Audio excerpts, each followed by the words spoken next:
Hello. Today I will be painting another tiny cat portrait.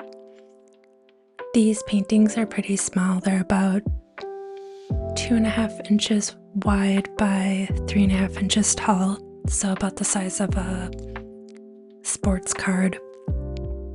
I'm using the micro portable painter, and in this palette I have the colors Daniel Smith Aurelian, Daniel Smith New Gamboge, Winsor Newton Rose Madder Genuine, Daniel Smith Viridian, Daniel Smith Cobalt Teal Blue, and Daniel Smith Cobalt Blue. I'm starting out this painting with just a solid layer of Aurelian across the entire thing. I usually like to erase some of the pencil marks before I start to paint, but I forgot to mid-process, so I'm doing that now. It just helps get rid of the extra, graphite dust.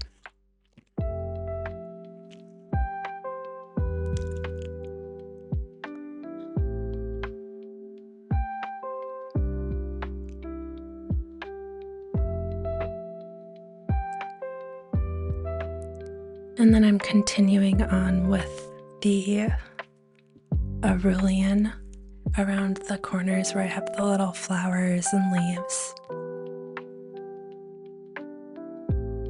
I wanted the entire first layer of everything that's going to be painted the Aurelian color.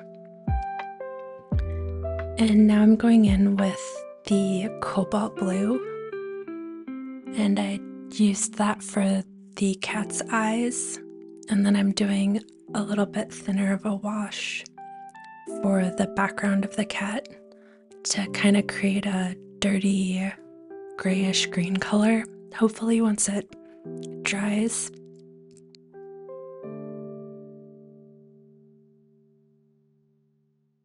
For this painting, I'm using the method that's in the book, Making Colors Sing, or it's one of the methods in the book, which is layering colors on top of each other to kind of create new colors.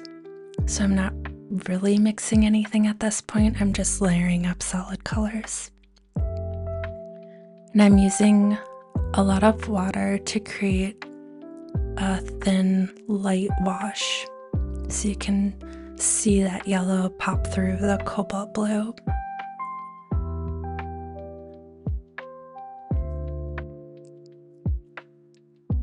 So I did that for the background, and then I'm also doing it for the leaves and the little details in the corners of this illustration.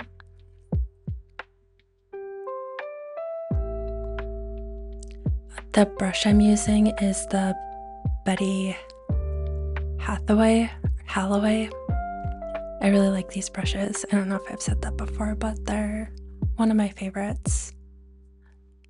At least I only use them for watercolor. Now I'm doing a second layer on the cat of the New Gamboge.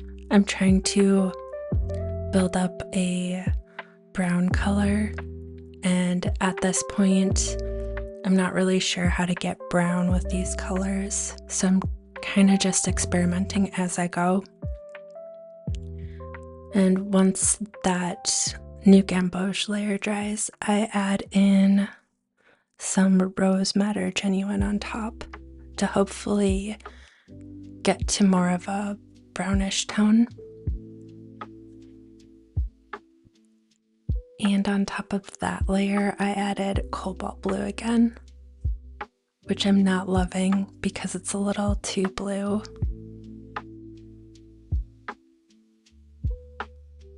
But I'm continuing on with the layering.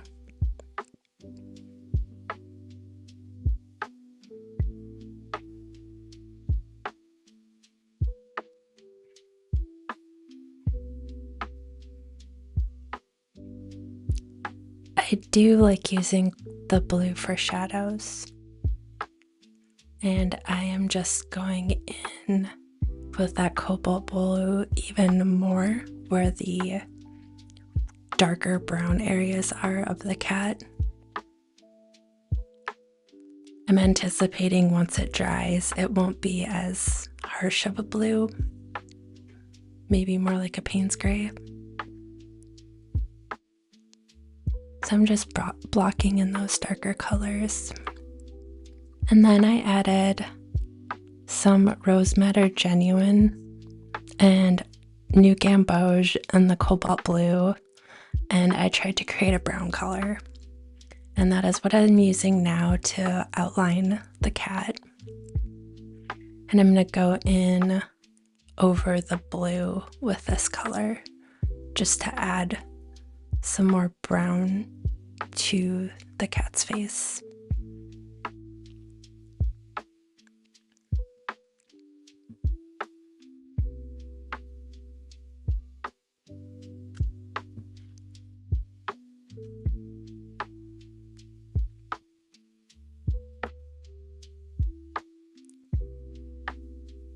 At this point, I've completely given up on the watercolor and I've gone straight into colored pencil, which usually saves any of my paintings. I typically use the Faber-Castell Polychromos or the Prismacolor Premiers. This black one I know for sure is Prismacolor because I have a bunch of them. I think all the other colors I use here though are Polychromos. And I just go right in with adding in the details with the colored pencil. I had a really difficult time because the paper that I'm using is a rough cold press 300 GSM, and I'm just not really used to it. I usually paint on hot press paper,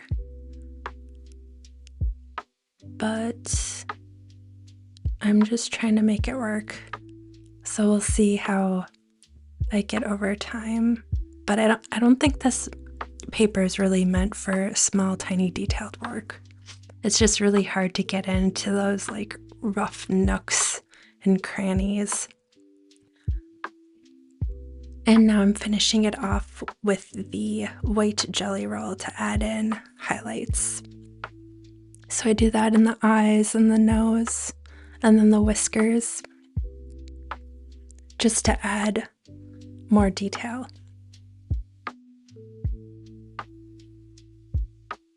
And that is my final illustration.